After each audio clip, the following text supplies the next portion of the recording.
Agora eu estou ouvindo você. Você me ouve, Sandra? Muito bem. Não sei se vai Pronto. continuar aí. Vamos deixar quieto então e cruzar os dedos. É, A turma está entrando, Tarcísio, Tubuqui, Dânia, lá des- é desculpa o tempo aí que a lhe turma vai entrando. prejudicar você com medo e minha internet ter problema justamente. Ó, eu fico feliz, sabe por quê? É, Porque a gente vai ganhando mais e mais tempo. Começa sempre 1 hora. Para mim é um prazer estar aqui e falar com vocês o tempo todo, entendeu? Não se preocupe comigo, não. Se quiser, se a turma quiser, acabou 1 hora, puxar mais, a gente tá aqui para isso. É um prazer grande. Principalmente, Sandra, que eu cumpro rigorosamente e respeito o compromisso que o Conselho Federal de Contabilidade firmou com a Justiça Eleitoral de capacitar a classe contábil. Então, assim, é um momento de muita alegria a gente ver o livro sendo lançado hoje, né? Vou colocar novamente aí o link do é livro uma. para a turma, muito bacana, uma obra. Só tem um cara lá, um tal do Elcio, que é fraco, mas tem mais, tem mais 8 autores lá que são fantásticos. Eu tive o prazer de, mais uma vez, escrever sobre gasto eleitoral, o capítulo sobre gasto eleitoral, humildemente foi escrito por mim. Tá? Mas a literatura está muito bacana. Eu sou suspeito para falar, mas vocês vão gostar. O CFC lançou hoje, Não, Elcio. tá? Você tem feito um trabalho muito. Eu lhe acompanhei, né, nas eleições de 2018 e vi o seu trabalho e vi o quanto você é respeitado por todo o Obrigado. Brasil, como as É, pessoas lhe consideram e o conhecimento que você teve. Eu estou de perto porque eu vivi alguns meses trabalhando com você, andando por aí, né? Então, e vi que realmente você é querido e tem seguidores, né? obrigado. Então, É mas assim, vamos aí. vamos lá. Então, assim, a Vamos. gente já falou das novidades, né? Uhum. As grandes novidades que eu já falei, e para mim, a maior de todas, eu vou falar agora porque nos atinge, ou seja, nos alcança. A partir das eleições de 2020, o pagamento dos honorários pela assessoria contábil e pela assessoria jurídica, apesar de serem considerados gasto eleitoral, não mais consome o limite de gasto do candidato. Estranho isso? Mas é um avanço para a classe jurídica e para a classe contábil muito grande. Por exemplo, nós temos aqui no estado de Sergipe campanhas eleitorais que o limite de gasto para vereador é 12 mil. Quanto desses 12 mil se consumiria de honorário de contador e advogado? Então é muito baixo, né? Mas isso aí a gente fala daqui a pouco, é um veneno que os candidatos estão provando pelo erro deles do passado. Tá? Mas vamos lá, por exemplo, uma campanha do interior, pela notícia que eu tenho, está oscilando entre 900 e R$ 1.200 para um vereador. Vamos falar em R$ 1.200, vamos para o valor máximo, vamos puxar sempre para cima. Então o que acontece? Só de honorário, dia de contador, se gastaria 10% do teto. Agora, mais não se consome mais teto para pagar contador e advogado. Mas o limite é 12 mil e vou falar mas Dailton, lá nas instâncias, um profissional respeitado, que tem uma estrutura de servir aos seus clientes muito boa. Ele diz, eu só faço campanha de vereador para me responsabilizar por tudo que eu tenho que me responsabilizar por R$ 1.500. Então, o candidato Pode aceitar, porque ele não vai ter mais desculpa dizer, mas eu não posso lhe pagar R$ 1.500, porque só o meu limite é 1.200, você vai levar 1.500 do meu limite? Então, acabou isso. E o advogado também, geralmente, nós evoluímos tanto, Sandra, com os avanços do Conselho Federal de Contabilidade sobre a contabilidade eleitoral, que nós hoje já estamos cobrando, às vezes, mais do que o advogado cobra. Os profissionais que realmente estão sedimentados no mercado, se impondo no mercado, eles já não têm mais,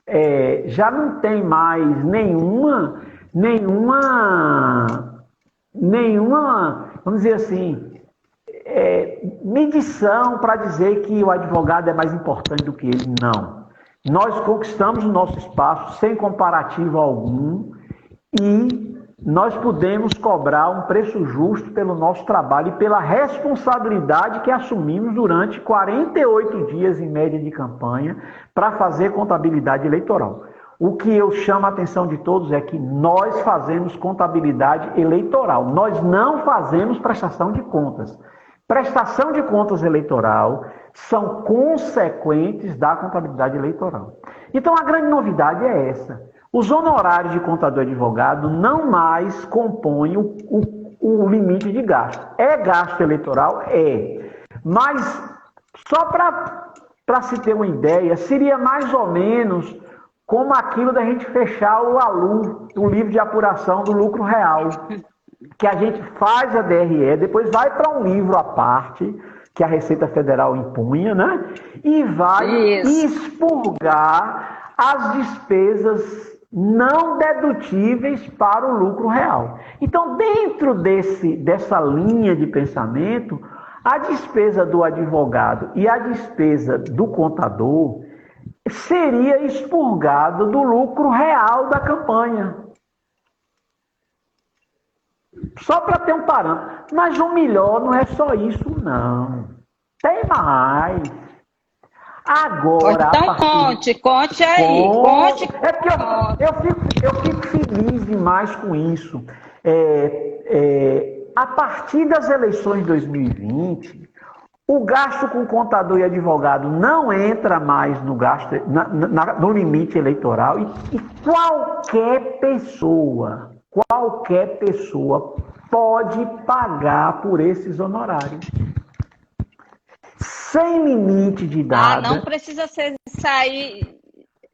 Isso daí não precisa sair do recurso, né? Então, qualquer pessoa, não sendo fonte vedada. Não, por exemplo, Sandra, você tem você tem um candidato a vereador que você simpatiza por ele, acredita no projeto dele e você quer participar da campanha dele. Ora, ele tem 12 mil de limite. Você poderia até pagar os 12 mil todos, não é? Mas a questão não é essa. Ele tem 12 mil de limite. Mas o contador cobrou R$2.000, não importa. O contador cobrou R$2.000. Aí você vai chegar para ele e vai dizer, fulano, eu quero participar financeiramente da sua campanha. Como é que eu participo? Ele pode chegar para você e dizer assim, Sandra, pague meu contador. Aí você vai chegar, pegar o telefone, ligar para o contador que ele indicou, que você vai escolher, e dizer, fulano, quanto é que você cobra para fazer a campanha do meu vereador? Aí ele vai dizer 2.000. Aí você vai firmar um contrato de prestação de serviço, que é obrigado para fazer o contrato, respeitando o código de ética que é imposto pelo Conselho Federal de Contabilidade. Ninguém pode fazer prestação de serviço contábil sem um contrato, né? Não se esqueçam disso. Você vai firmar o contrato diretamente, você, pessoa física, com o escritório, pessoa jurídica, ou com o profissional, pessoa física, indiferente. Você vai pagar, ele vai fazer a contabilidade, isso aí se declara lá, mas não entra você como doadora de campanha, nem entra no limite de gasto os honorários da contabilidade. Então isso aí é um grande avanço também que a gente vê. No que se refere... Oi, querida. Não, vá, pode ir. Era isso que eu ia perguntar mesmo, vá. Diga. No que se refere a honorários de advogado, eu estou sempre puxando aqui a sardinha para falar de honorário de contabilidade, porque eu tenho que dizer a turma aí para pagar bem aos contadores, mas essa regra valerá também para se pagar ao advogado. São dois profissionais obrigatórios no processo, que é o contador. E que eu acho que um complementa o outro, né? São dois profissionais importantes, né, neste momento. Veja bem, você se lembra de 2018, do curso que nós fizemos na Estácio, que o convidado, eu me esqueci o nome dele agora, que ele falou que ele já está pensando em ser contador, porque os contadores já estão mais participativos nas campanhas eleitorais do que os advogados. E é verdade. Isso é verdade, é verdade. Começa pela resolução. A resolução diz assim: o contador ou o profissional da contabilidade, ele deve ser contratado desde o início da campanha para assessorar o candidato na construção do planejamento financeiro da campanha e orientá-lo durante a campanha, no que se refere à arrecadação e gasto, e entregar a prestação de contas. O que fala sobre o advogado? A legislação diz assim, o advogado, como a prestação de contas é um processo judicial, tem que ter a presença do advogado. Veja, nós temos um artigo lá na legislação que diz o que a gente faz. Isso é extremamente magnífico. Isso foi uma conquista que o Conselho Federal de Contabilidade fez, mais de uma década, capitaneada pelo grande Joaquim Bezerra Filho, né? Eu costumo dizer que Joaquim Bezerra Filho há de ser consagrado o pai da contabilidade eleitoral, porque o trabalho dele foi fantástico, sem desmerecer a mais ninguém. Mas ele fez uma dança para nos incluir nesse processo. Então, o que acontece? Durante toda a campanha eleitoral, nós trabalhamos exaustivamente. No final, quando termina a campanha, termina a campanha, o que acontece? A gente pega a contabilidade eleitoral, apura o resultado, entrega ao advogado para que ele leve para a Justiça Eleitoral. A Isabel Ferreira, boa tarde, Isabel, está dizendo que o contador responde solidariamente. O advogado não. Não, o contador não responde solidariamente aos atos do candidato. Nós vamos responder pela prestação de contas, né? Se nós participarmos em ilícitos devidamente comprovados, cometidos pelo candidato. Agora, se eu estou na campanha eleitoral como contador, na condição de contador e na condição de administrador financeiro, aí sim eu passo a responder objetiva e subjetivamente, solidariamente aos atos do candidato. Porque como gestor financeiro, trazendo uma linha de pensamento para a contabilidade pública, tá? Nós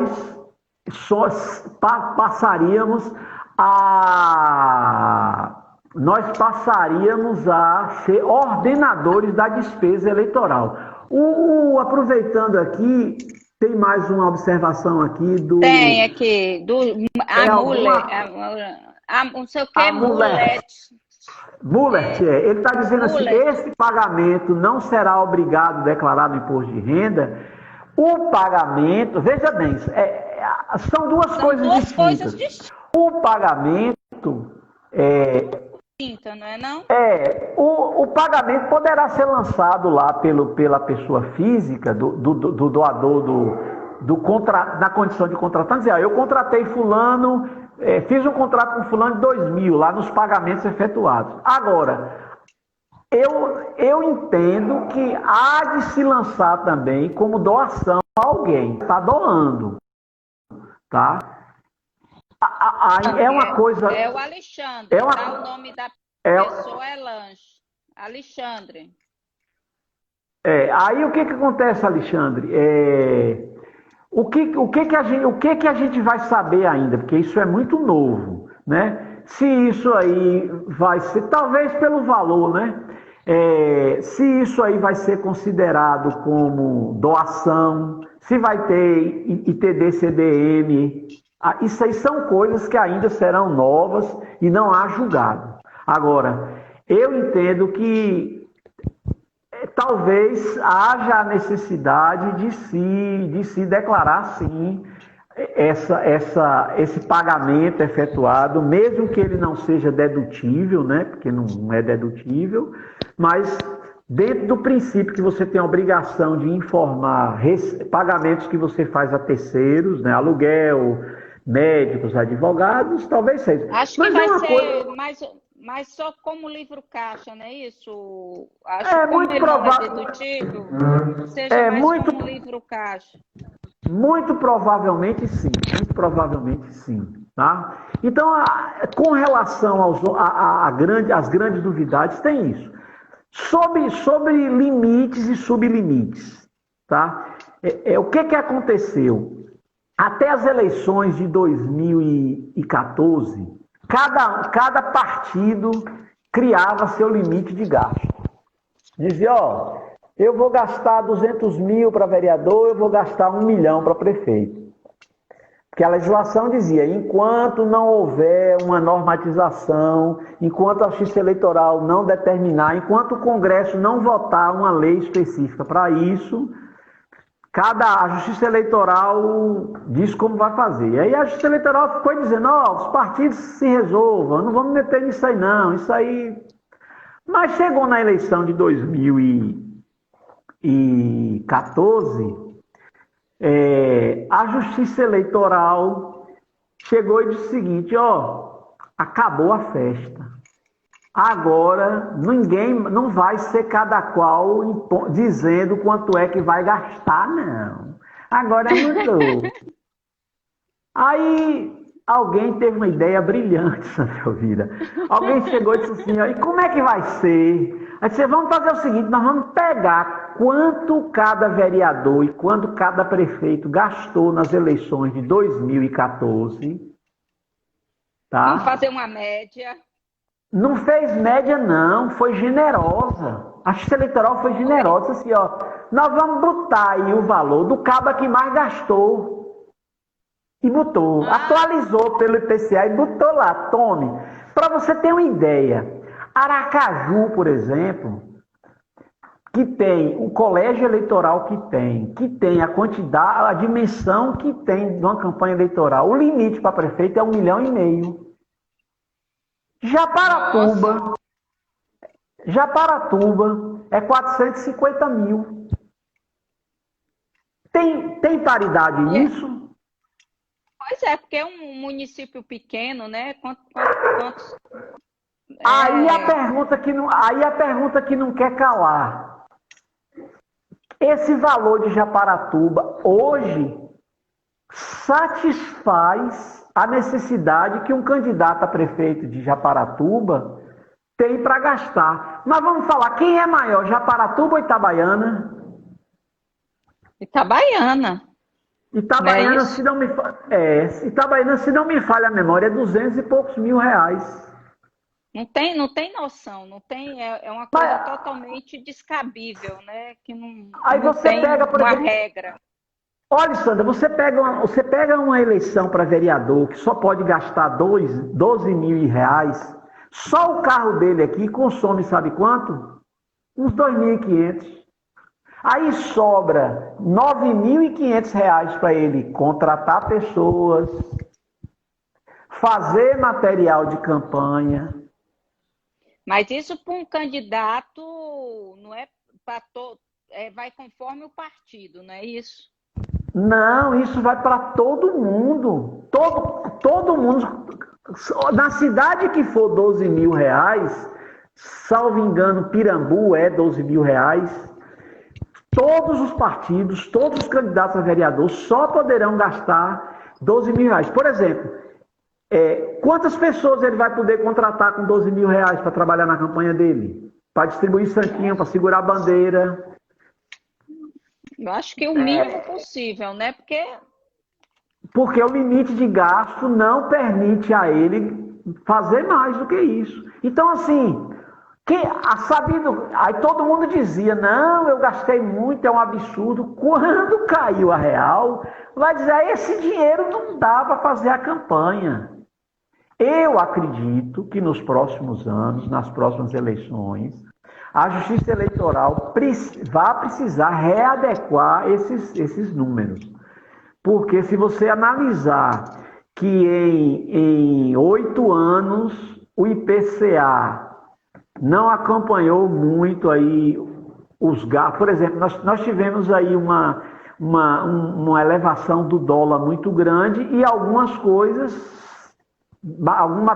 muitos materiais aí sofrem efeito da dolarização, né? Isso sim, é. Então, eu estou vendo aí que muitos candidatos estão com a mão na cabeça para poder adequar o custo, o limite de gasto ao valor. Agora, nós tivemos mudanças também. Por exemplo, mudança que veio em 2018. Era isso que eu ia te falar. Qual foi o impacto das mudanças economicamente? Vamos lá. Nessas mudanças economicamente, qual foi o impacto dessas mudanças? Vamos lá, carro de som. Quem não se lembra dos carros de som rodando o dia inteiro cantando jingle de candidato? Né? Agora a gente tinha nem candidato ouve, né? Que tinha fulano de tal, é número tal, é número... De manhã, de tarde. 8 horas da manhã estava na 13, estava aqui no São José, estava em tudo quanto é canto. Não pode mais. Então, carro de som era um custo altíssimo, porque era um custo de vaidade, vamos dizer assim. Se um candidato botasse 10 carros de som, o outro botava 15. Se um botasse 15, botava 20, que era para poder mostrar o poder da campanha. Carro de som não pode mais ficar rodando aleatoriamente pela cidade. O que é para acompanhar eventos, para poder sonorizar uma reunião num determinado, por exemplo, vai se fazer uma reunião num bairro Y aqui de Aracaju ou de qualquer cidade, tá? O carro de som pode ir para lá, ficar lá parado para as pessoas discursarem, falar. Agora, o carro de som rodando, não. Carreata, pode botar os carros de som lá tocando o jingle e falando, aqui é o candidato. Agora, aquele negócio do jingle rodando, acabou. E então, fazer show também acabou. Fazer show. Showmício já tem alguns anos, porque ficou comprovado que a turma não ia para ouvir o projeto do candidato, ia assistir Chiclete com Banana, ia assistir Chitãozinho e Chororó, né? E aí não... Mas fatalmente, Sandra, se nos limites de gasto hoje que tem, o showmício também iria cair por terra. Agora, servia de quê? Para enganar as campanhas. Quer dizer assim, o comício de fulano botou 100 mil pessoas. Aí quando ia ver o resultado na urna, não tinha uma votação expressiva em relação àquilo, porque o cara ia para assistir, as pessoas iam para poder assistir, ver o artista. Isso é grande verdade. Acabou o showmício. Outra coisa aqui agora, locação de carros. Só pode locar carros aí já não é quantidade, aí já é valor, a 20% do gasto total contratado. Gasto total contratado é diferente de limite. Vamos supor, aqui em Aracaju, na majoritária, o valor é 1.560.000. Mas a candidata ou o candidato só vai gastar 1 milhão na campanha dele. Ele contratou 1 milhão. Então, ele só poderá locar em carros R$ 200.000. Mais do que isso, ele não pode. Por quê? Porque a Justiça Eleitoral, ao longo das suas investigações, chegou à conclusão que uma forma de distribuir dinheiro nas campanhas era simulando locação de carros. Nossa! A criatividade do povo brasileiro é fantástica. Outra coisa também que virou, que tem um sublimite, gasto com alimentação. A gasto com alimentação só pode gastar com alimentação 10% do valor, que era outra coisa também que se fazia, gastava com alimentação. Desproporcional, né? Era desproporcional ao número de pessoas que trabalhavam. A Justiça Eleitoral puxou o freio de mão disso e disse, olha, você só pode gastar 20% com locação de carros, você só pode gastar 10% com alimentação e você só pode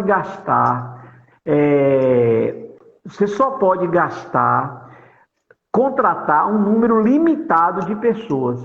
Mas como é que se calcula esse número limitado? Com base no eleitorado. Veja como a Justiça Eleitoral é inteligente. Com base no eleitorado apto a votar, Sandra. Porque que contratar pessoas também, a Justiça Eleitoral chegou à conclusão que era uma forma de comprar voto. Então, claro. Como é que funciona isso? 1% do eleitorado, tem uma fórmula meio complicada, mas é basicamente assim, 1% do eleitorado apto, e para cada 1.000, até o range, parece que de 30 mil eleitores, e depois a cada 1.000 vai acrescendo 1. É uma conta. Mas isso tem um limite por partido de contratar pessoas para. Não, não tem limite? Tudo é por candidato. Então vamos supor. É porque eu fiz reuniões hoje com essa cidade e ficou gravado na minha cabeça. Pirambu pode contratar, um prefeito pode contratar 81 pessoas, tá? Para a campanha dele. Essas 81 pessoas podem ser contratadas diretamente por ele e pode também ser contratadas pelo partido. Contudo, a soma dessas duas contratações nunca poderá exceder 81. Dailton colocou muito bem aí, ó. Respondeu o abuso do poder econômico. Por abuso do poder econômico. A Justiça Eleitoral, a limitação do gasto eleitoral está ligada ao controle de gasto e também ao controle do abuso do poder econômico. O candidato que exceder esses limites, além de pagar a multa, que é 100% do valor que exceder, ele ainda vai responder um processo criminal por abuso do poder econômico. Então, assim, se critica muito o nosso país. Nosso país é fantástico. Infelizmente, nós somos um povo criativo que está sempre querendo estar à frente das coisas. Mas nosso país é fantástico. Em todos os sentidos falando, nós temos uma Receita Federal fantástica. Nós temos uma Justiça Eleitoral aí também que está trabalhando de forma muito, mas muito dura e tenaz para poder coibir isso. Daí está colocando aí para quem se interessa, pessoal, a lei que trata do abuso, tá, número 64, que trata especificamente do abuso do poder econômico. Obrigado aí pela ajuda. Eu vou aproveitar aqui e botar mais uma vez o link do nosso livro, né, para poder quem quiser ir baixando. Deixa eu te perguntar, falar sobre. Eu estava lendo e aí me veio assim a regra sobre apuração de crime, de lavagem de dinheiro e ocultação de bens incidente e inclusão, de bens incidente inclusive.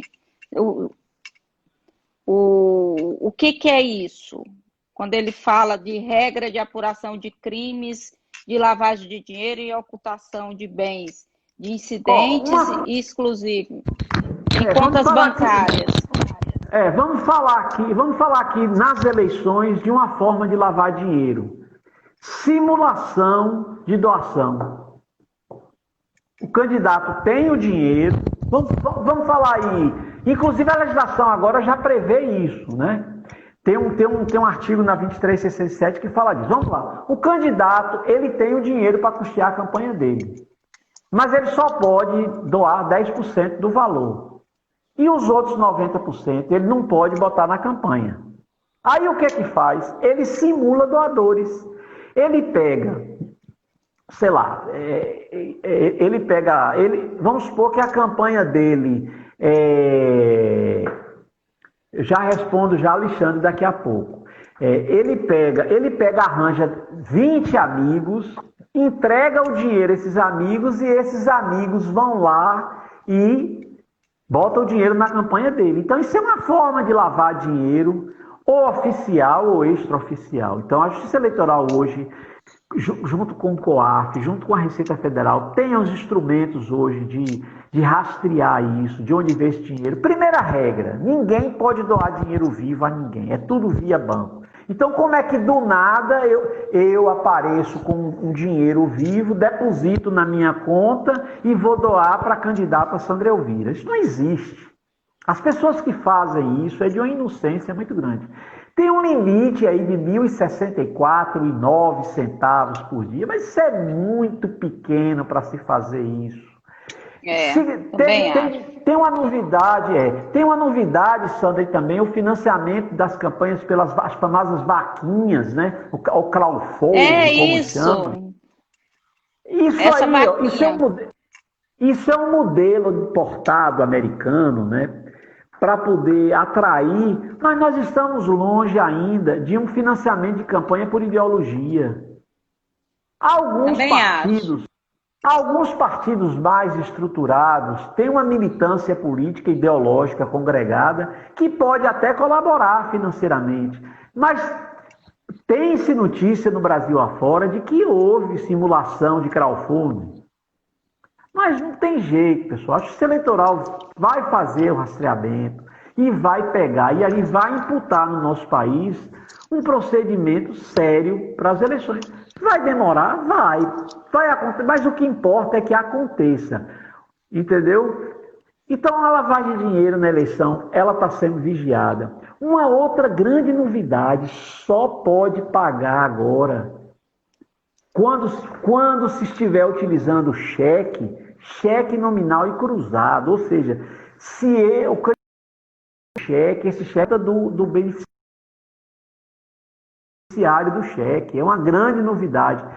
E, ao mesmo tempo, para mim, que lido com a gestão financeira de campanha, no que se refere a como proceder, é uma preocupação, porque você pagar a turma mais humilde que trabalha na campanha, inclusive aí o Alexandre está dizendo, se o candidato pagar uma diária a uma pessoa para segurar uma bandeira, será pago com recibo e os devidos descontos. Então, vamos lá. Uma pessoa dessa aí, mais humilde, que vai trabalhar, você pagar com cheque nominal e cruzado...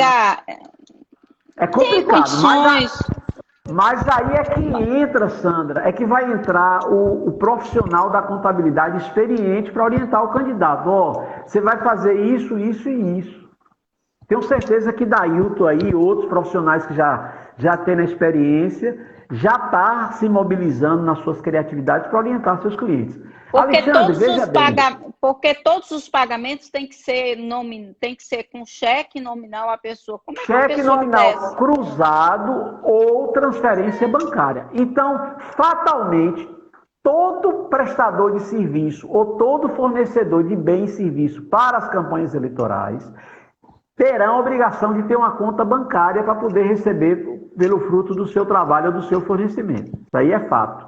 Antes eu podia, nas eleições de 2018, nós pagamos as pessoas com um cheque nominal, elas iam na boca do caixa e sacavam os seus cheques e não tinha problema. Agora, o saque na boca do caixa não é possível. Então, vai ter que depositar numa conta esse cheque ou receber com caixa. Só aproveitar e responder a Alexandre aí. Alexandre, eu tenho um capítulo que humildemente também fui eu que escrevi, que é obrigações fiscais de candidatos. Obrigações fiscais de candidatos. Não há incidência de encargos sociais sobre a contratação de pessoas para trabalhar nas eleições, seja pelo candidato, seja pelo partido político. Então, o valor que se pagará às pessoas contratadas será líquido e certo. Não há desconto algum de INSS, de ISS, de imposto de renda na fonte. Não existe isso. A legislação não disse isso. Tem uma discussão aí imensa sobre imposto de renda na fonte que eu não enxergo na legislação dizer que tem. Porque o candidato não é pessoa jurídica, o candidato é pessoa física. Apesar de ele receber um CNPJ, ele não é pessoa jurídica. E quando há contratação entre duas pessoas físicas, o exemplo disso, por exemplo, é o empregado doméstico. Quando você contrata, quando uma pessoa física está contratando outra pessoa física, não há desconto previdenciário, nem há desconto de imposto de renda na fonte. A Receita Federal diz que a pessoa que trabalha nas eleições, ele é equiparado ao contribuinte individual. Então, assim, é uma coisa que a legislação lança às pessoas humildes. Na minha opinião, criou-se aí um passivo tributário para essas pessoas humildes que vão receber 600, 700, 800 reais. A obrigação de se registrar, a obrigação de se registrar como autônomo na Previdência Social e contribuir como autônomo. Só que profissão é essa que não existe sequer um Código Brasileiro de Ocupação Eleitoral, que é de cabo eleitoral, de segurador de bandeira, de panfleteiro? Não existe. Então, tem muita discussão aí que ainda vai se falar. Muita coisa para mudar, né? Eu acho que são propostas para as futuras. Para regulamentar. Na verdade, também tem muita coisa para se regulamentar. Tá? Então, assim, Alexandre, eu espero que eu tenha respondido. Agora, o que é mais importante você falou aí, basta fazer o recibo. Exatamente. Tem que fazer o contrato de prestação de serviço entre o candidato ou partido contratante, tá? E grande Juan também, aí, um grande contador, eleitoralista de expressão, bem-vindo, mano. Maciel também.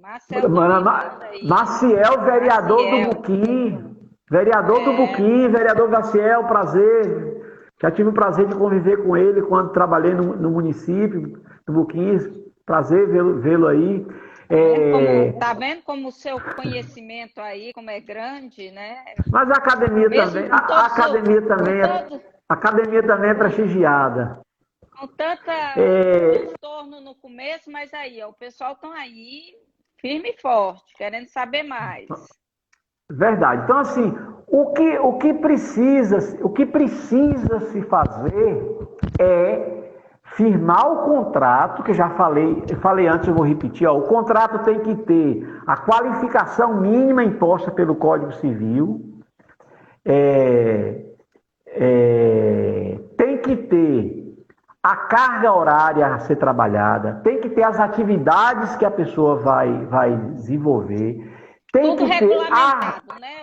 a remuneração pactuada pelas partes, candidato e pessoa que vai trabalhar. E mais importante, na minha opinião, é a justificativa do valor da remuneração. Muito cuidado. Outra coisa que eu quero chamar a atenção de vocês aí é o seguinte, que na eleição de 2018, a caneta do TSE falou alta.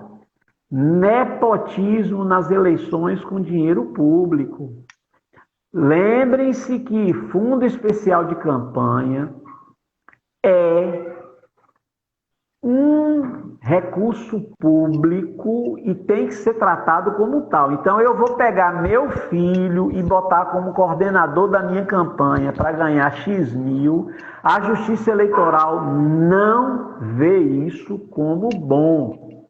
E tudo que é indevido, exatamente, não vê como bom, né? Nem com bons olhos, não vê isso como bom, como correto, como regular.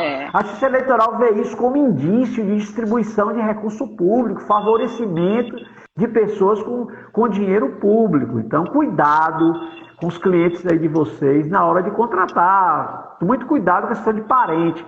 Eu recebi... Você falou aí da minha atuação a nível nacional e, de vez em quando, algum aluno de algum curso me fala, professor, eu tenho aqui um candidato que ele vai alugar, ele tem uma sala que é do filho dele.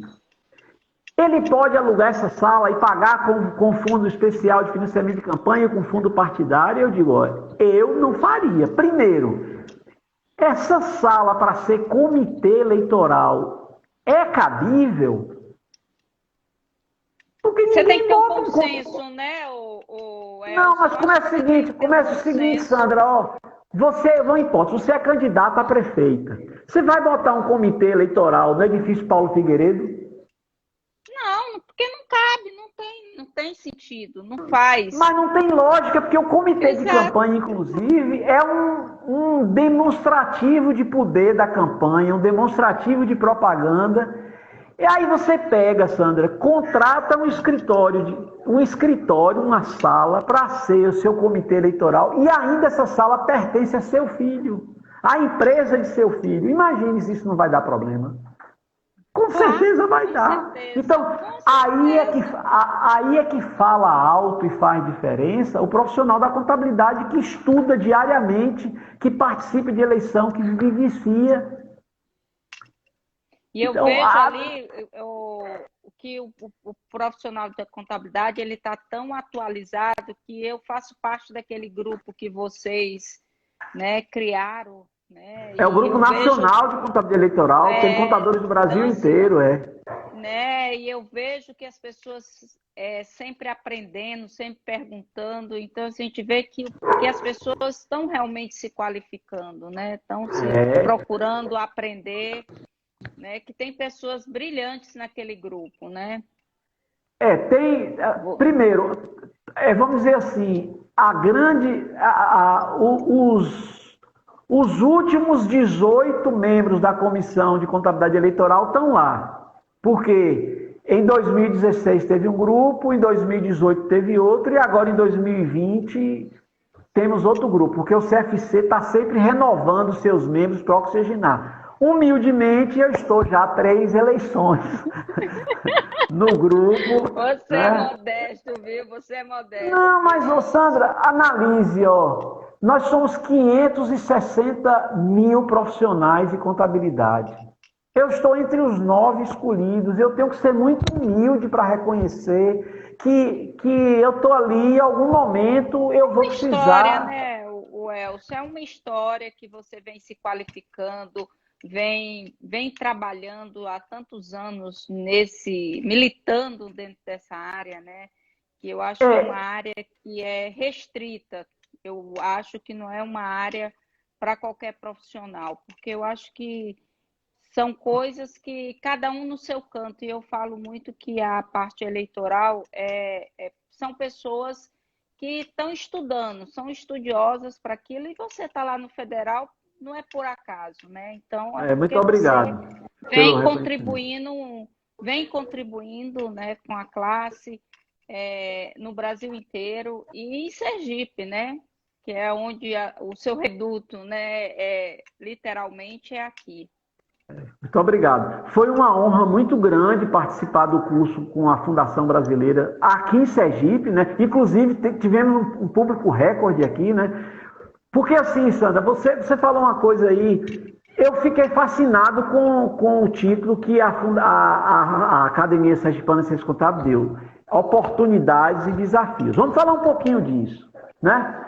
O Conselho Federal criou a oportunidade, como eu já disse, transformou o profissional da contabilidade como uma peça extremamente importante do processo. Então, a gente tem que agora segurar com firmeza essa bandeira de que nós não fazemos prestação de contas, nós somos contadores e fazemos contabilidade eleitoral. A prestação de contas é uma consequência da contabilidade. Você não faz a prestação de contas e depois faz a contabilidade. Você faz a contabilidade e depois faz a prestação de contas. Você prospecta na contabilidade as informações que você vai apresentar à sociedade. Veja a nossa importância, nós entregamos à Justiça Eleitoral as informações que ela vai disponibilizar de transparência para a sociedade nas eleições. Veja a nossa importância. Aí o que acontece? O Conselho Federal criou aí a oportunidade para a classe contábil. Exatamente. Agora, qual é o desafio? O primeiro desafio do Conselho Federal foi firmar com compromisso com a Justiça Eleitoral de dizer assim, olha, nós vamos qualificar os profissionais da contabilidade. E tenho certeza, isso aí eu não vou ser modesto, eu não vou ser humilde, eu não vou ser nada. Eu vou ser, inclusive, vaidoso e corporativista. A partir das eleições de 2014, está reconhecido pela Justiça Eleitoral, pelos membros da Justiça Eleitoral que participam e se envolvem conosco lá no Conselho Federal, que nós demos qualidade às prestações de contas. Nós organizamos o processo de informação, nós pegamos a ciência contábil e colocamos dentro desse processo. Então, eu não vou ser modesto com isso, não. Agora, não, até porque teve uma melhora, né, Elcio? Eu acho exatamente. Que melhorou muito, né? O relator, o relator, me salvo engano, foi a 23553, a resolução que nos incluiu nas eleições, foi o ministro Dias Toffoli. Ele diz assim, para qualificar a prestação de contas eleitoral, será exigida a participação do contador. Então, aí o Conselho Federal disse para a Justiça Federal, nós vamos qualificar a nossa classe. Beleza, está fazendo? Está. Cursos, seminários, por exemplo, dia 18 de setembro, ganhei esse presente, vai ser dia do meu aniversário, vai ser o evento em Sergipe, eu estarei participando, promovido pelo Conselho Regional de Contabilidade, né? Vai ser, parece que de 8 às 12, mas fiquem atentos aí às divulgações do Conselho Regional de Contabilidade. Vai ter teve o Seminário Nacional, vai ter os seminários regionais agora. Lançamos uma literatura de alta qualidade para poder qualificar a turma. Tem o Perguntas e Respostas do Conselho Federal, que a gente está sempre aí em atividade. E tem mais, pessoal, isso é um trabalho dativo. Nós não ganhamos nada por isso. As pessoas às vezes pensam que ganha notoriedade, mas muitas vezes a gente se dedica tanto a isso que às vezes deixa de lado nossas atividades profissionais. É uma coisa de amor, de paixão, que eu não estou justificando, mas é um trabalho dativo, ninguém ganha nada com isso. Nós estamos dentro de um compromisso. Mas é gratificante, né? Muito gratificante. Sabe por quê, Sandra? Você lembra do curso de São Paulo? Lembro, sim. Fantástico. Foi uma honra um nordestino lá de Itambé, do interior da Bahia, uma cidadezinha desse tamanho, ir para o maior núcleo de contadores do Brasil, que é da América Latina, que é São Paulo, dar curso. Aí, Sandra, depois eu fico arrepiado e eu recebi depois no meu WhatsApp a seguinte mensagem: professor, minha primeira eleição, graças ao curso da Fundação Brasileira de Contabilidade, eu tive coragem de fazer uma campanha eleitoral. Contas foram aprovadas. Muito obrigado. As contas do cara, restrição. É uma raridade. Eu estou nisso aqui há mais de 15 anos. Eu tive pouquíssimas contas aprovadas sem restrição. Sabe por quê? Porque o candidato faz coisas que levam à restrição. E ele, na primeira, conseguiu isso. Então, quando você falou é gratificante, é gratificante. Por quê? Porque a gente depois ouve isso. Aí você pega, por exemplo, Sandra, quando a gente sai dessa parte aí da oportunidade e vai para a parte do desafio. O que é que eu vejo hoje nesse momento de crise e pandemia? Há um mercado de oportunidade de ganhar dinheiro? Há. Aí eu vejo um monte de gente lançando cursos para é verdade. Qualificar. E qual é a bandeira que o cara usa?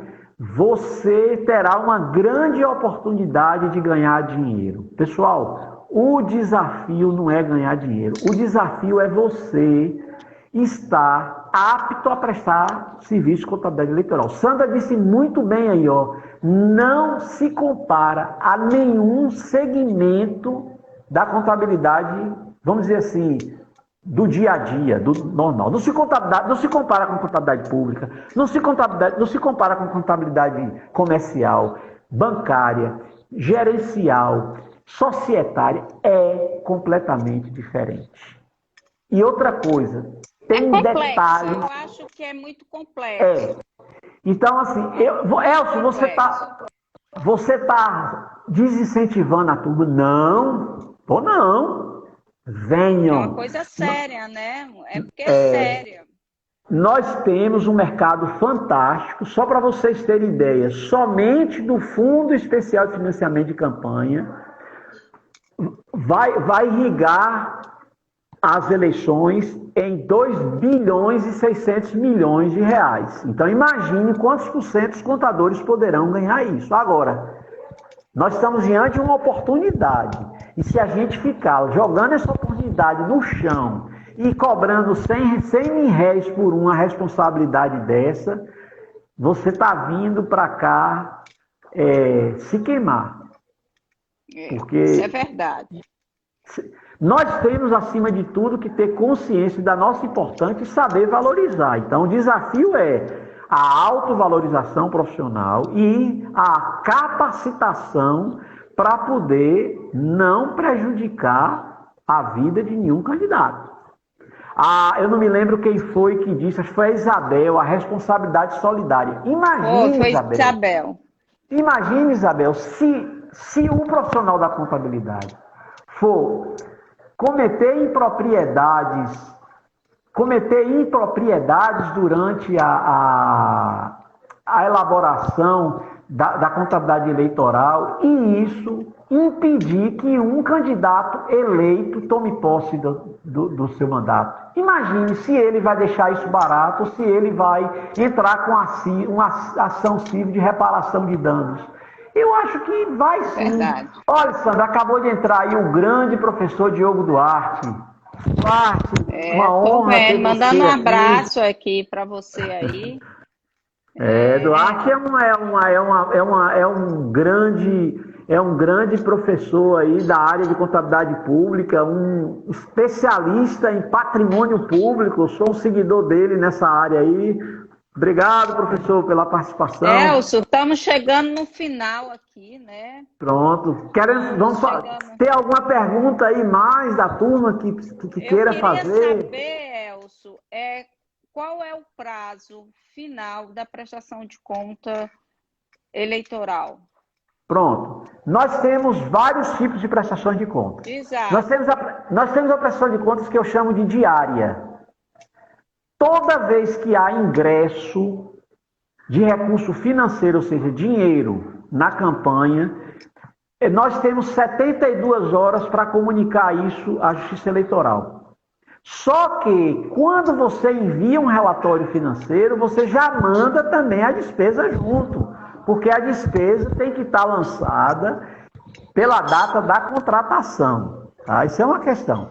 Nós temos a prestação de contas parcial. A prestação parcial é dia 28 de novembro, se não me falha a memória. Ela tem uma data de corte, que parece que é dia 24 de novembro. E nós temos a prestação de contas final, que é essa data está corretíssima, é 15 de dezembro. E por falar em prestação de contas final, Sandra, nós vamos viver um momento ímpar nessa eleição por causa da pandemia. As prestações de contas serão entregues dia 15 de dezembro e dia 18 de dezembro os eleitos serão diplomados. Isso, eu estou vendo aqui. O que isso pode significar? Primeiro, o que significa? A Justiça Eleitoral vai diplomar, tá? Sem aprovar as contas. Então é possível. Aí a Justiça Eleitoral vai seguir um trâmite de conferência primeiro dos eleitos. Lá mais ou menos para janeiro ou fevereiro vai se ter o resultado. Aqui que tem dia 12/2 será o último dia para publicação do julgamento das prestações de conta. Mas essa data aí eu acredito que esteja ainda no eleitoral velho, né não? Ou é novo? Eu não sei. Não, eu não consegui. É novo. É novo. Pois é, então até o dia 12/2 é o prazo final que a Justiça Eleitoral vai dizer assim, suas contas estão regulares, suas contas estão irregulares. Aí começa aquela confusão de caçar a diplomação e começa tudo. Então, muita gente Porque poderá... se o candidato pode se diplomar até o dia 18, né, que a gente está vendo aqui, até o dia 18, sem as contas aprovadas, mas no vai dia acontecer. ele pode Ele não pode ser ter aprovado as contas dele e perder e o diploma dele direito ser revogado. O diploma dele ser revogado. Quantos minutos nós temos mais? Eu não estou conseguindo ver aqui, Elcio, mas a gente já está chegando ao final. Já vai dar 7 horas, né? Pronto, beleza. Vamos aí, vamos conversando, né? Vamos aí. Vamos tirar todos os assuntos de você aí, para você explicar aí a galera aí que está aí querendo saber como fazer a prestação de conta eleitoral.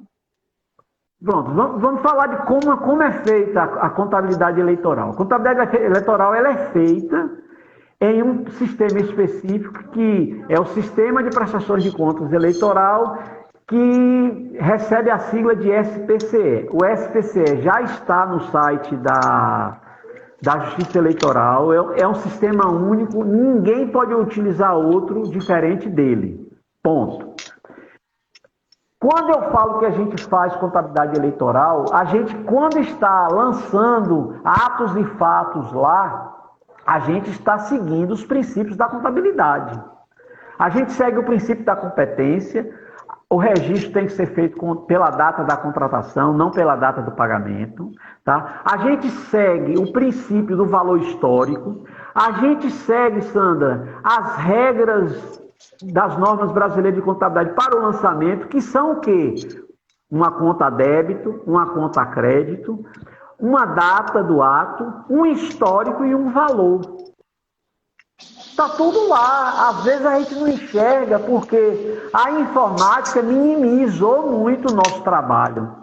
Mas eu tenho lá um plano de contas das despesas e receitas, na SPCE. Então eu vou, combustível, eu tenho lá a conta combustível. Então quando eu lanço lá combustível, a quem é o fornecedor, é posto tal. Então, por baixo disso, eu tenho uma conta a débito, que é combustíveis e lubrificantes, e eu tenho uma conta a crédito, que é de um fornecedor, posto tal. Aí eu tenho um histórico, valor referente à nota fiscal número tal. Eu tenho um valor, o valor da nota fiscal. Lancei. Quando eu vou pagar essa despesa, eu vou novamente fazer um lançamento contábil que não está transparente para mim, mas eu estou fazendo. Bom, eu tenho uma conta a débito, qual é? Eu tenho a conta do fornecedor. Eu vou debitar agora o fornecedor. Eu tenho uma conta a crédito, qual é? A conta do banco que eu estou pagando. Eu vou ter de novo um histórico e vou ter de novo um valor e uma data. Então a contabilidade eleitoral está lá, nós estamos praticando contabilidade eleitoral. A nossa entrada foi porque nós somos os únicos com expertise profissional para fazer contabilidade. Eu também acho. Nenhum outro profissional pode fazer. O estudante, o acadêmico de ciências contábeis,